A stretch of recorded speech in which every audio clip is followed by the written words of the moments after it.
and the net result is a very mild, fragrant, organic odor that comes off of the pile, something that's not strong nor offensive to neighbors.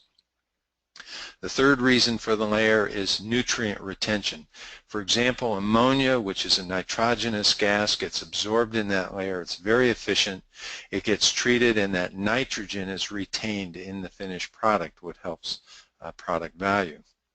It also serves as vector barriers, so if flies are a problem, or birds, rodents, even wildlife, larger wildlife. We've had instances where bears and coyotes have expressed an interest in what's in that pile. When they dig into that pile, they will find very quickly this sucker is hot, and I can't go any further. It also helps with moisture retention. I mentioned earlier that moisture management of a compost pile is really critical to maintaining the biologic process throughout that active phase of composting. And ultimately, that outer layer of finished compost helps to improve the aesthetics. There's a saying in the composting industry, people smell with their eyes. If they're looking at an ugly mess, they will sense that and experience that as odor. So we want to have a nice, tidy site, and this helps tremendously in that regard. This is a picture of a partially constructed pile from one of our hands-on workshops here in Snohomish, Washington. You see the blower and timer, a simple manifold of solid pipe. These are lateral pipes. The perforated zone is covered by wood chip plenum material, and then the green grass here and shredded yard waste represents the mix itself. Because we're in the process of constructing the pile, there is no cover layer at this point in time. Now, using that same example, this being the aerated static pile, we can add pipe and plenum material and additional mix over the top and progressively make the pile wider and wider.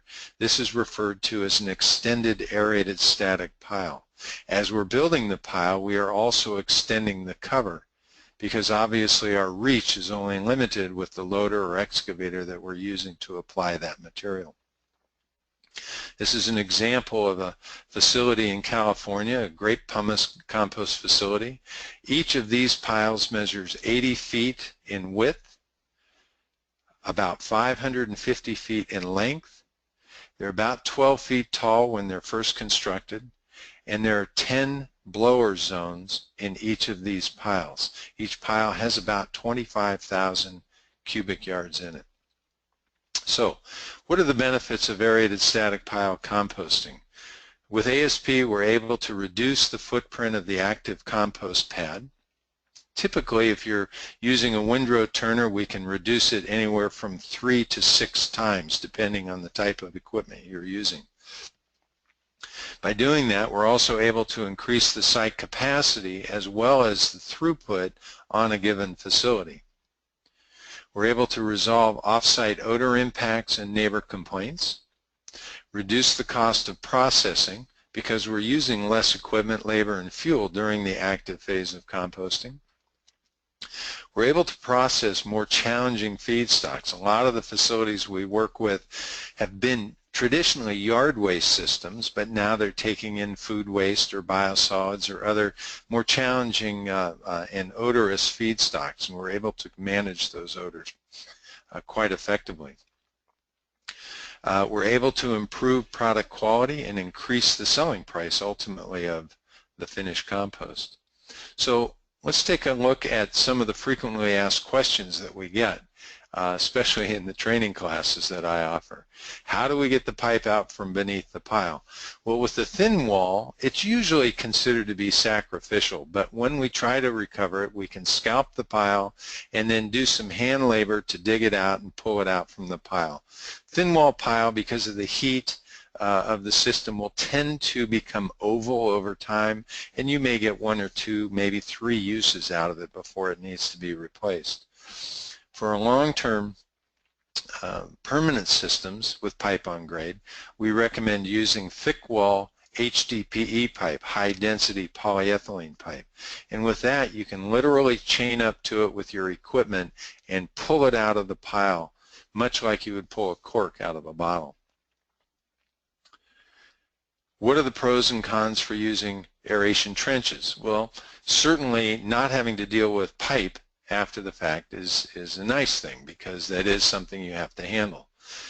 However, as I mentioned earlier, they do serve both to deliver air into the system and drains, and so that drainage system needs to be designed and constructed and maintained. That's not an easy thing to do. What is positive versus negative aeration? This is something I haven't really addressed yet, but positive aeration is when we are pushing air into the pile. I subscribe to positive aeration for a number of reasons I'll mention here shortly. Negative aeration is when we're pulling air through the pile. With positive aeration, it's fairly simple. We're just pushing air up through, and we size the equipment to manage the density of the material and the aeration requirements of that pile. With negative aeration, you're pulling air from the pile, and that airstream is going to be extremely hot, whatever the pile is, 150, 160 degrees perhaps. It's also going to be saturated with moisture, such that when that airstream begins to cool to ambient temperatures, a great deal of water or condensate will fall out of the airstream and end up in the pipe, in the discharge pipe, and that needs to be managed. That condensate tends to be odorous, and it tends to have an extremely low pH. It's very acidic, so it's hard on equipment. For that reason, we need to have specialized equipment, stainless steel perhaps, or fiberglass fiberglass reinforced plastic equipment, and it needs to be larger because it's more difficult to pull air through a pile than it is to push air through a pile. What size blower do you use? This is a great question. I get it all the time. And the one answer to this question, and it's true of most questions in the composting industry, is it depends.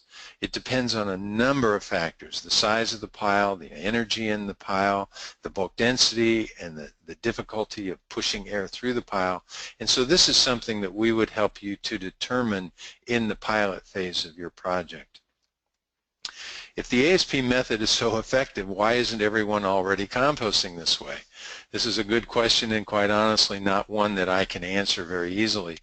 ASP composting was first developed in the early 1970s and in Beltsville, Maryland, and it's in wide use in many facilities, but for some reason the majority of composting operations still subscribe to the turn-windrow method. And these are folks that we work with quite often for a number of reasons: odor, capacity, and so forth, and help them convert over to an ASP system. So at this point, what I'd like to do is open it to any questions that we might have with the group, and I'll ask my assistant Chris to join me at this point to see if we have any questions. Chris?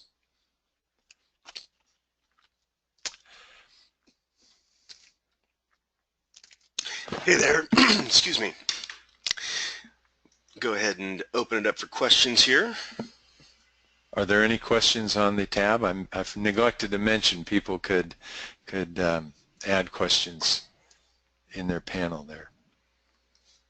I'm assuming there aren't any questions at this point, so let's go ahead and move forward. If you have any questions, feel free to contact us, and we'll be happy to answer them either by email or over the telephone. So, looking at future webinars, the first one, which we've just completed, Introduction and Overview, we looked at several of the different topics that we're going to be addressing in future webinars. In the second webinar, we're going to take a very close look at increasing site capacity. The third, resolving off-site odor impacts, reducing costs, increasing profits. The fifth webinar will look directly at how do you conduct a pilot project and why do you want to do that.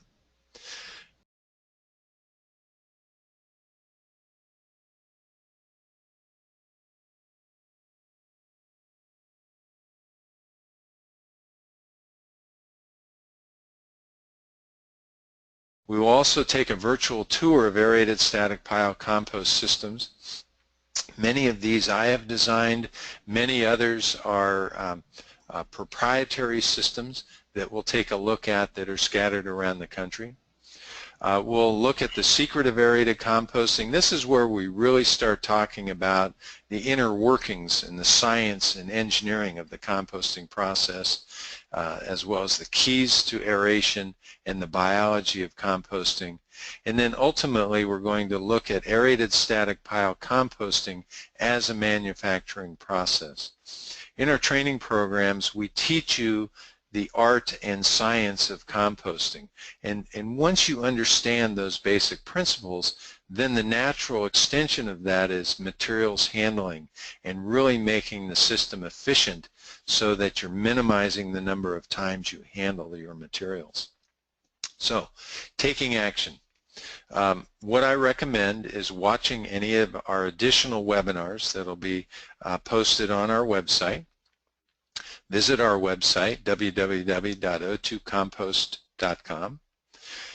From there, you can submit a Contact Us form, and we'd be happy to schedule a time for a free half-hour consultation with you to discuss your situation and maybe some of the challenges that you're facing or what you're planning on doing, especially for those who are thinking about starting a new composting business. If you're interested in pursuing a working relationship, we will send you a proposal for our ASP pilot project. And when you've had a chance to review that, we'll contact you again, and you can make a go, no-go decision. There's no pressure, there's no time limit. We're happy to help you whenever you're ready to get started. And we're looking for opportunities to help folks like yourself start up your own ASP system.